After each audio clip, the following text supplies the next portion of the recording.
Welcome back to the War Room, powered by Draft HQ and Prep Baseball Report. Today we have the great Dr. David Seifert back on because Seif, what's old is new again. We are once again talking about the draft eligible sophomore. So welcome on, Seif. How are you doing? Thanks. All is good. All is good in Central Illinois.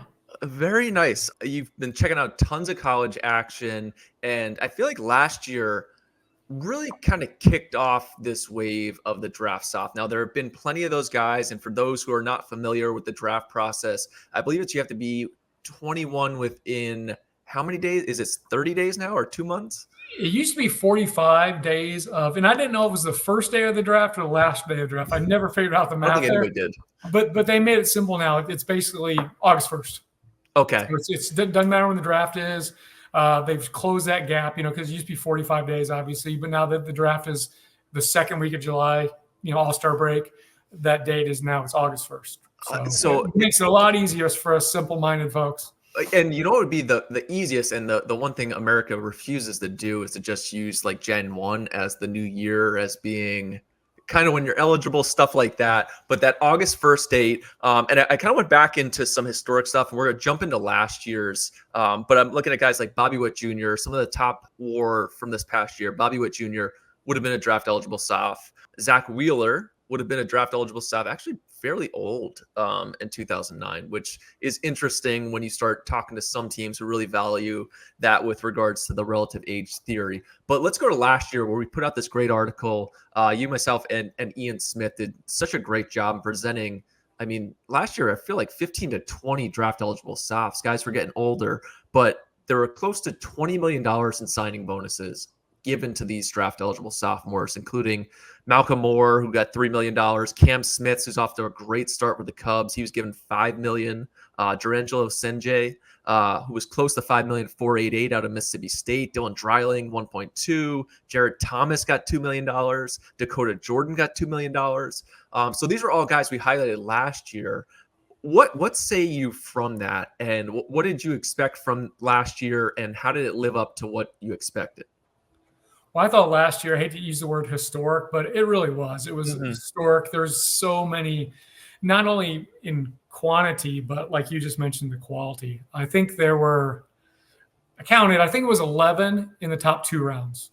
Wow. So that's pretty darn good. And just to flip back a few seconds here, like Austin Wells in the World Series right now, he was a draft eligible sophomore, and he's right there, hitting 6 for the Yankees. So, they're there every year. There's really good ones every year. There was depth last year. I'm not trying to get ahead of us here. There's really good ones this year. Maybe not quite as much depth, but certainly guys we're talking about.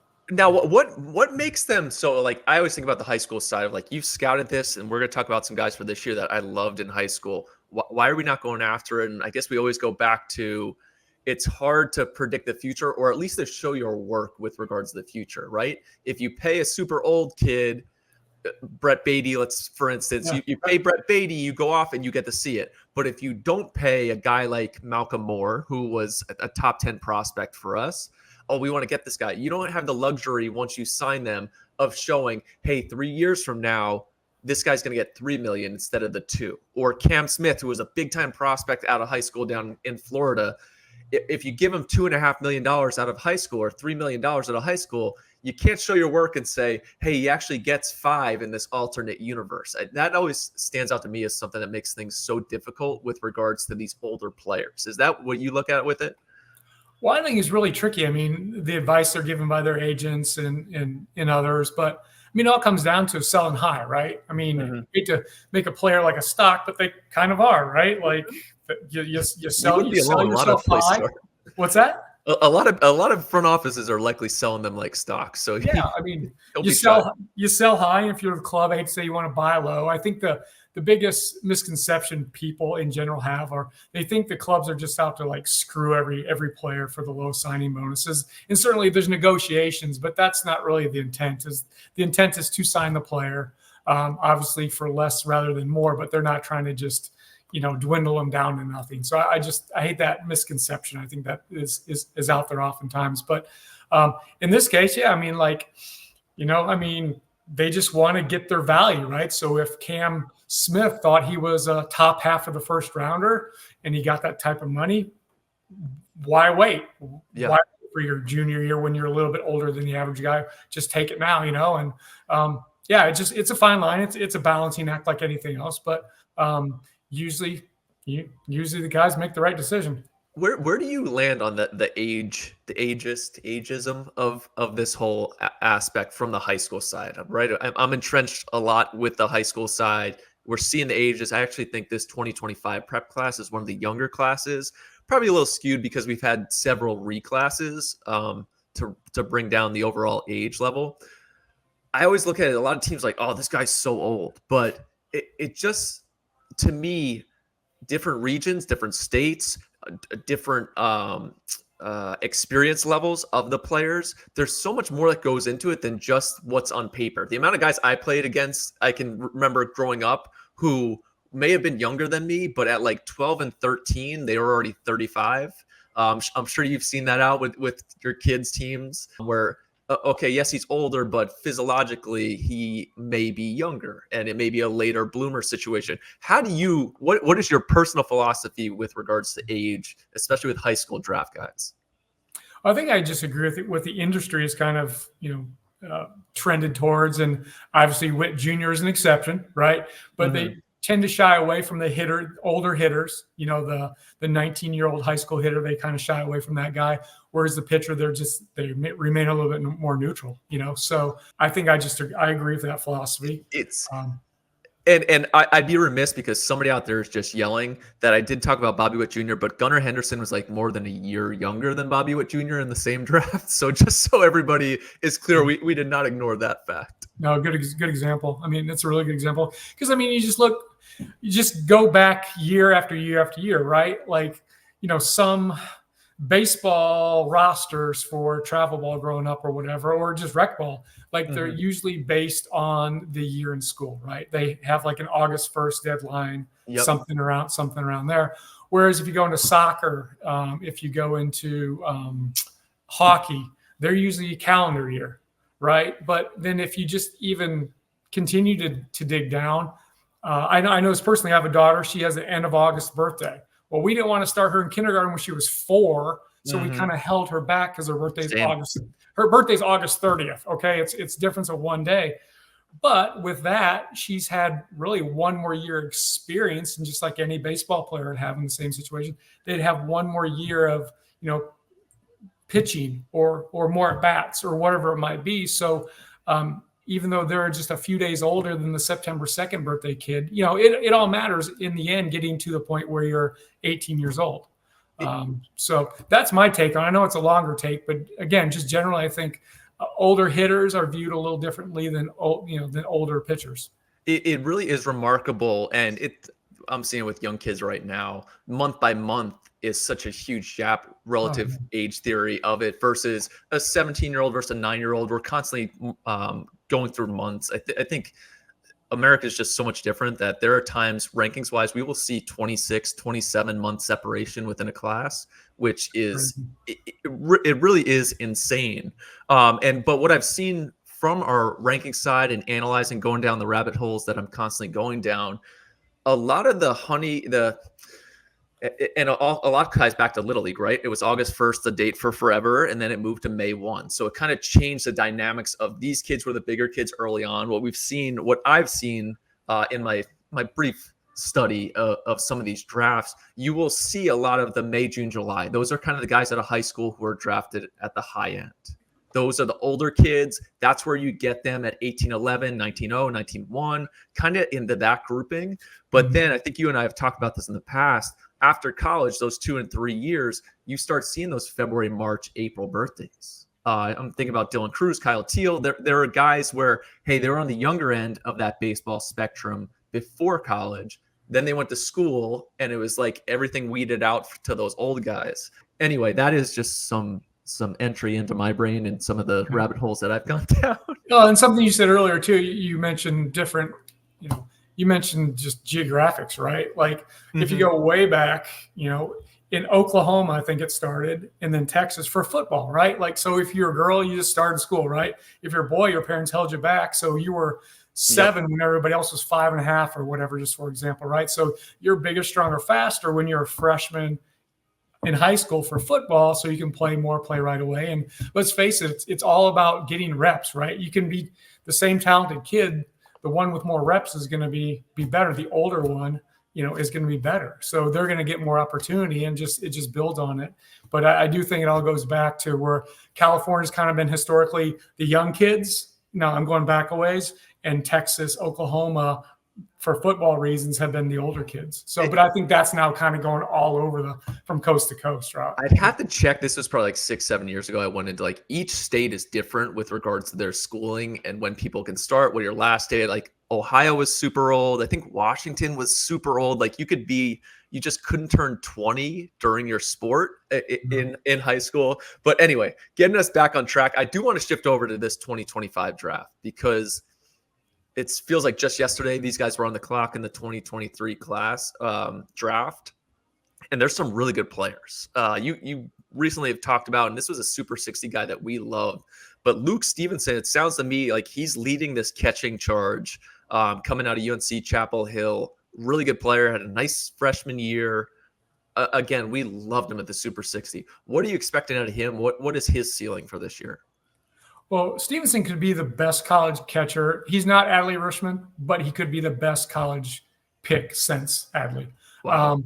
But he does everything. I mean, I saw him at the USA C&T this summer, popping a 192, accurate to the bag right there on a line. Doesn't get any better. He receives fine. He blocks well. He receives well. I mean, he has really good swing decisions. He hits all pitches. Breaking balls, maybe he needs to do better, but like that might be, if you're picking him apart, that is his weakness. But again, it's only a 1 year, true freshman in college, a 1 year sample size, where he had like a 67% out of zone whiff, which generally means it could worsen against better pitching over time.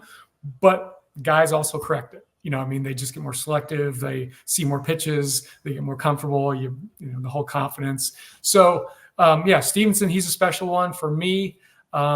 He's top half of the first round overall. Wow.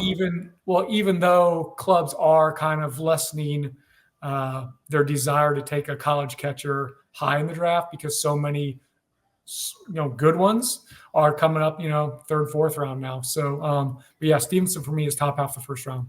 Andrew, what about a couple arms that I have in here who were also huge recruits? James Ellwanger, who was, I think he was like the number 2 or number 3 arm to make it to campus. We did not expect it. He exploded. He was like 97 to 100 in his senior year. Electric stuff. He's going to DBU. They keep finding all these unreal arms. Tell us some about him. Like, how did his freshman year go? What are we looking forward to in this sophomore campaign? Well, if you're just looking at him and you don't know, if you don't have a stats in front of you, right, and you're just looking at the guy, he's 6'5", 200, long, loose. His delivery's really fluid. And then I'll see him popping 99. You're going like, okay, this is the guy. But with that said, he walked 11. And he only got 17 innings last year at DBU. He walked 11. He was a little bit better this summer. I think he struck out 22 and 13 and only walked. I think he just walked a handful. So the improvements come along. Okay. But, with a big spring, I mean, he's a first-round talent, no problem. But he's obviously got to pitch to what the eyes are telling us, right? The eyes really like this guy, but the stats have to line up. Shame on me for not having their schedule. You think DBU's played a pretty good schedule, but there'll be some more key series for him that will most certainly have important eyes there in the Dallas-Fort Worth area. What about Cade Anderson? He's at LSU. I will say Cade Anderson was like the number 2 player in the 2023 class for a long time. Got hurt. We love the way he could spin the baseball. I check him out on the mound last year at LSU, and he is spinning a big time, like Zito-esque. The thing's falling out of the sky, breaking ball. I love Cade Anderson. He's at LSU. Huge chance to make a monster jump this year. What are you expecting from that side? I mean, he had a great freshman year. True freshman, struck out 59 and 38 innings, LSU's in the SEC, by the way.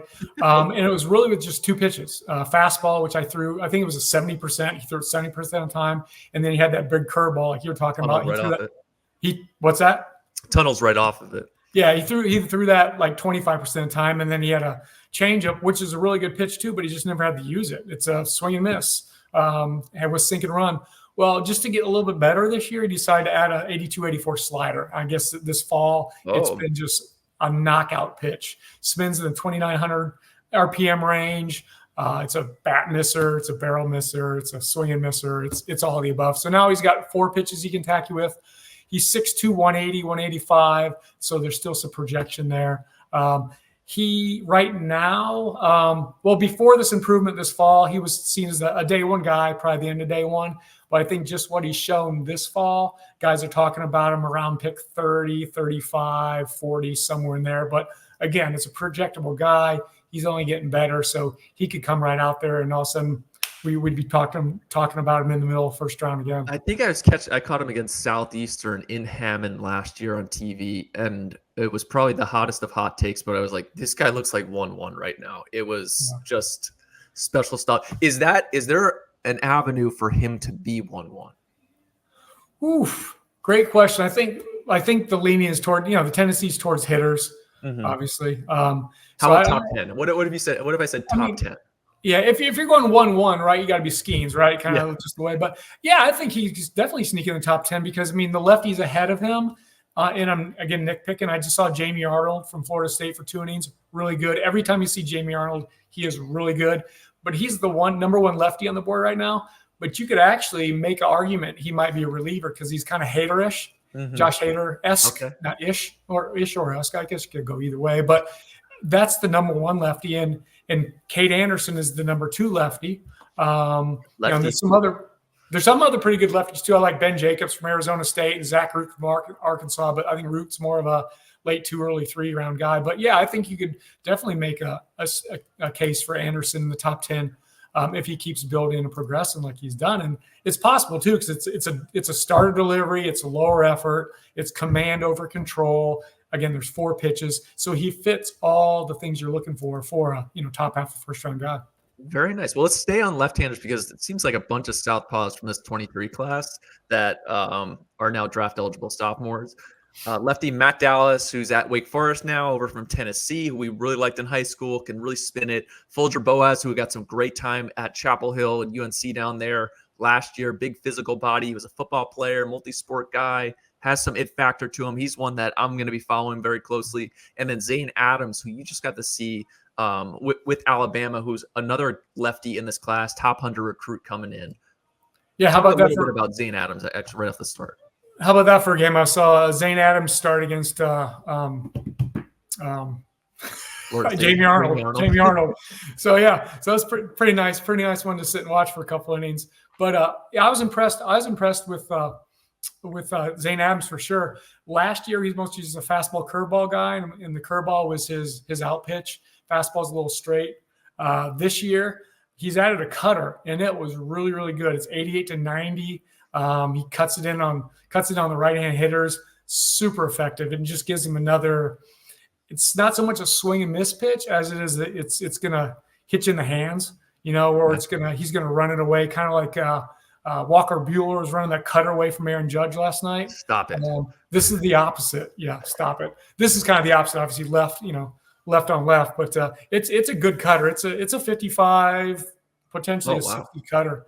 And he's up to 94, 95 with his fastball. Got some ride, but he places right there at the letters. It's pretty good. And then he's got that high slot, so he's got the curveball over the slider. Is it still a little bit less? It's less fluid and loose. Some stiffness to the finish.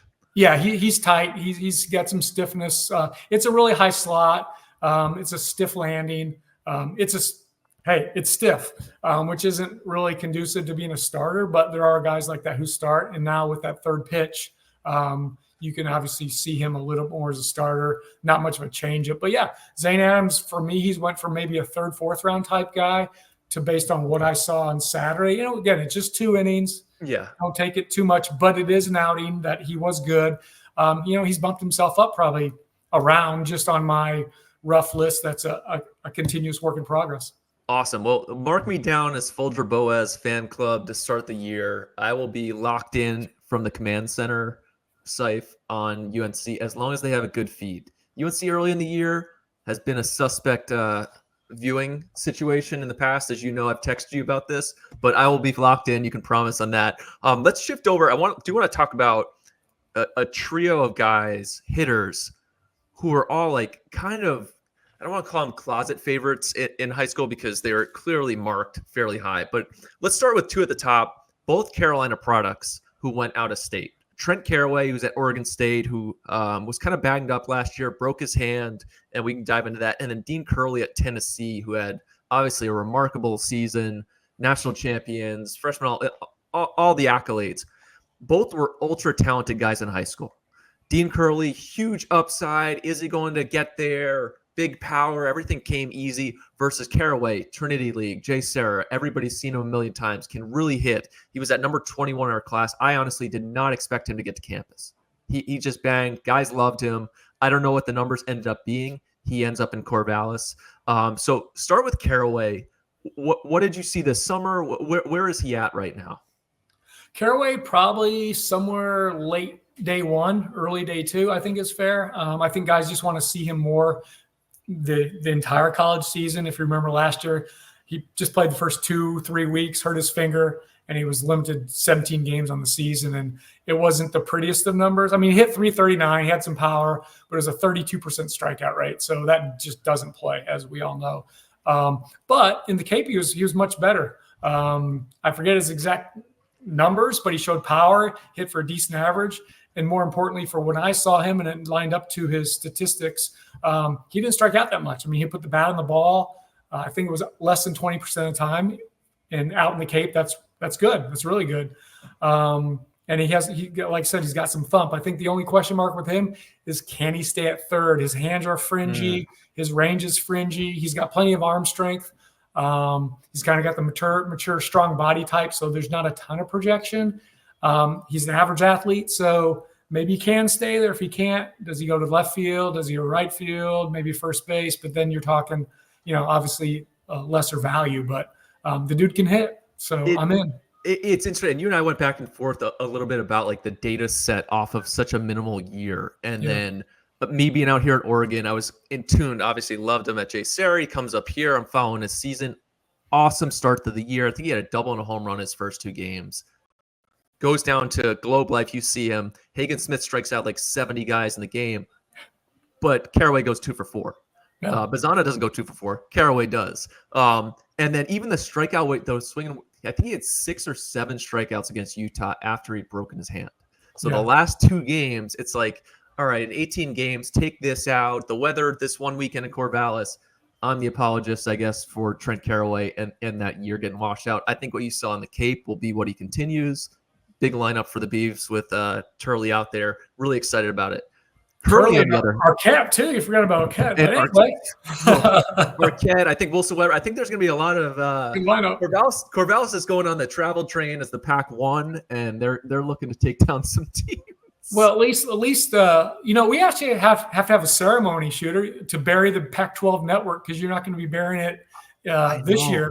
We got to put it to rest forever. So, well, you know what? The big joke right now is, right?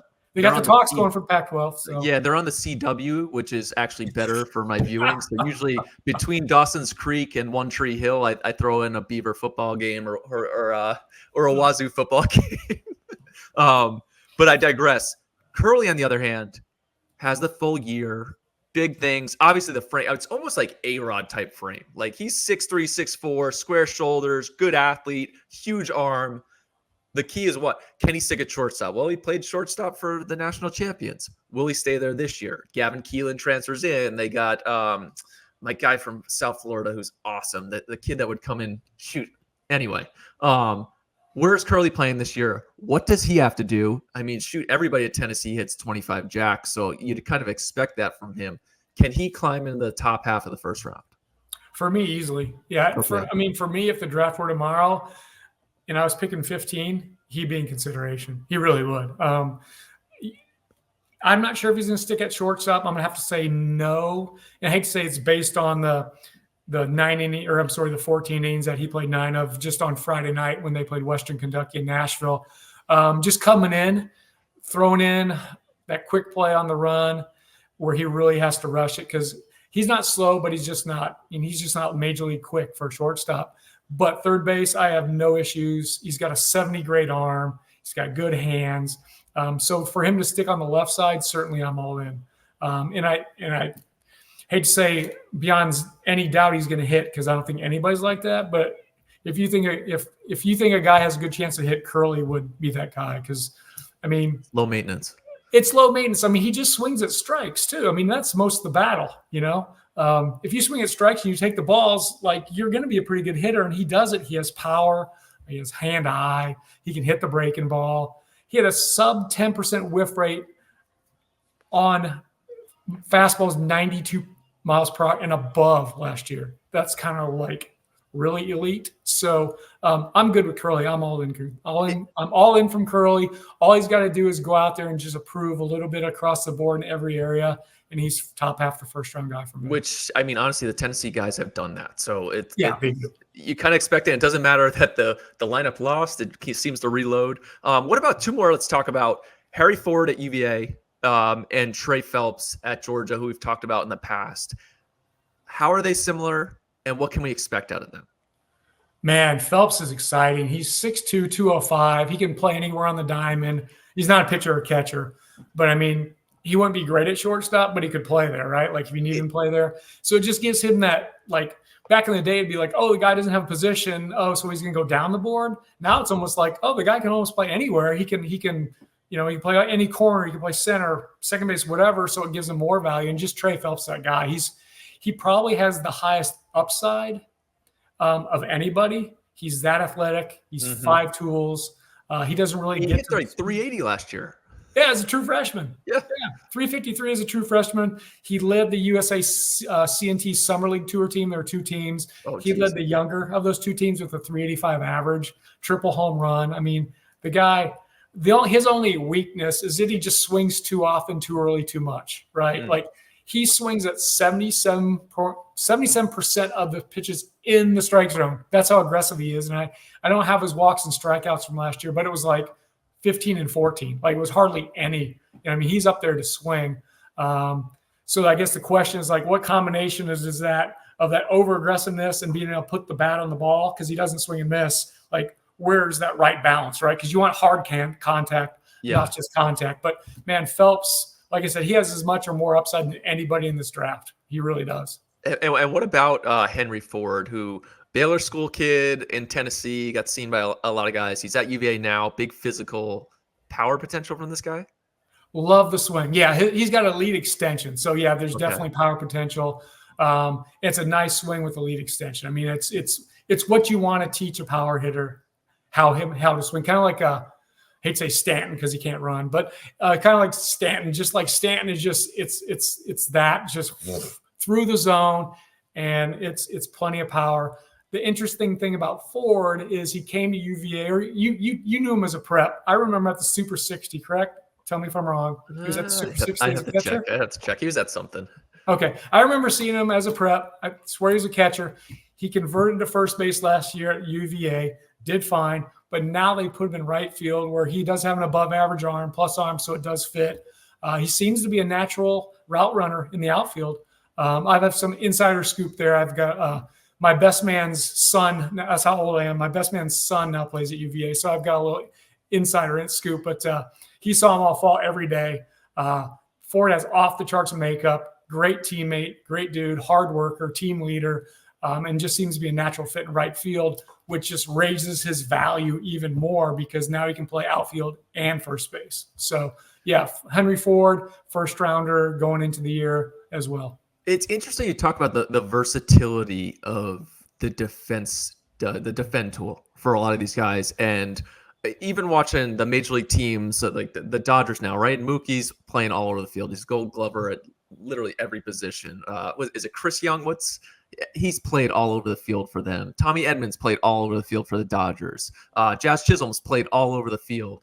And then you look at guys like this where they can play multiple spots. I'm thinking of even the value of a player. Braden Jackson is a big-time catcher in the prep class, but he's played outfield. He can play infield, and he moves really well. And this summer, walking away from him, it was like this feels like it elevates his value. the fact that he's so athletic, we can move around. He's not stuck in one spot because he's a non-athlete and we're trying to squeeze out the value of catcher or first base. Oh no, he can play all over the field. And to your point, Trey Phelps always seemed to play first base on the circuit, but he'd take ground balls at third. He'd go to the outfield. Like, why do we keep putting this kid at first? And Jace Lavalette was the same way. He was always at first base. I'm like, what? This kid's got great hands. He runs well. Put him in the outfield. Yeah, I just think Phelps, he's probably never he's not a bad defender by any means, but he's probably never your best defensive player. So when you're building your roster, right, your lineup, you can just put him where he fits the best for that day. You know, who's available, who else is available to play, or who's slumping, who's hot, whatever. But yeah, that's Phelps such a good fit. And I just think it's funny how, 10 years ago, 15 years before Ben Zobrist, really, right? Before Zobrist, like if you didn't have a position, that was a bad thing. But now if you don't have a position, that's a great thing. Oh, it's amazing. Let's cut it there on that one right there. It's a great thing having multiple positions. Siph, this has been outstanding. You know how much I love the draft eligible softs. We will probably be comparing these guys to a lot of the 2025 prep guys in the future as we make our way towards the initial unveiling of the Draft HQ Prep Baseball Draft Board in December, along with our first mock draft 1.0. We'll have to see how many of these draft eligible softs make their way there, including a couple in the top half of that first round. So thanks everybody for listening along, watching. Please check us out on YouTube. Check us out on Draft HQ Twitter handles, Instagram. Shout out to Rhett in the background for putting all this stuff together. Until next time, we'll see you at the ballpark.